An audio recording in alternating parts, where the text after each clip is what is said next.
জবাব চাই, জবাব দাও। এসআই আমরা মানছি না, মানবো না। মৌসুম নূর জিন্দাবাদ, রাহুল গান্ধী জিন্দাবাদ। লড়াই লড়াই লড়াই চাই, লড়াই লড়াই লড়াই চাই। বন্দে মাতরম। এবারে বক্তব্য রাখবেন নীলোৎপল মণ্ডল, প্রাক্তন সভাপতি, মানিকচক ব্লক কংগ্রেস।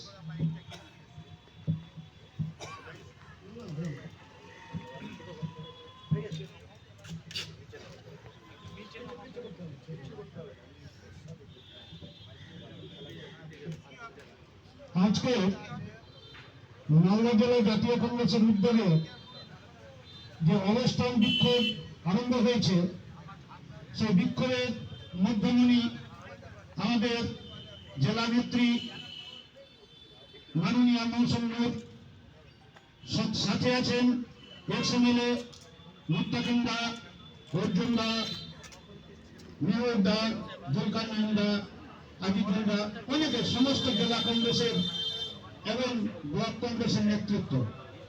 প্রথমে আমি বলবো যে আমাদের মালদা জাতীয় কংগ্রেসের ক্ষেত্রে মালদা জেলার একটি আলাদা গুরুত্ব আছে।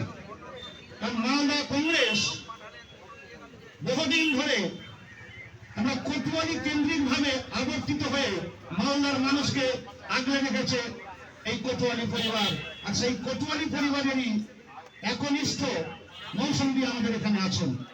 যাই হোক, আমরা আজকে এখানটায় উপস্থিত হয়েছি, তার মূল কারণ হচ্ছে কংগ্রেস শুধু ভোটের রাজনীতি করে না, কংগ্রেস শুধু ভোটের নিরিখে লড়াই করে না। মালদা জেলার তথা পশ্চিমবঙ্গের আপামর জনগণ, সে হিন্দু হোক, মুসলিম হোক বা অন্য সম্প্রদায়ের হোক না কেন, যখনই তাদের প্রতি কোনো অন্যায় অত্যাচার হয়, তখনই কিন্তু একমাত্র কংগ্রেস দল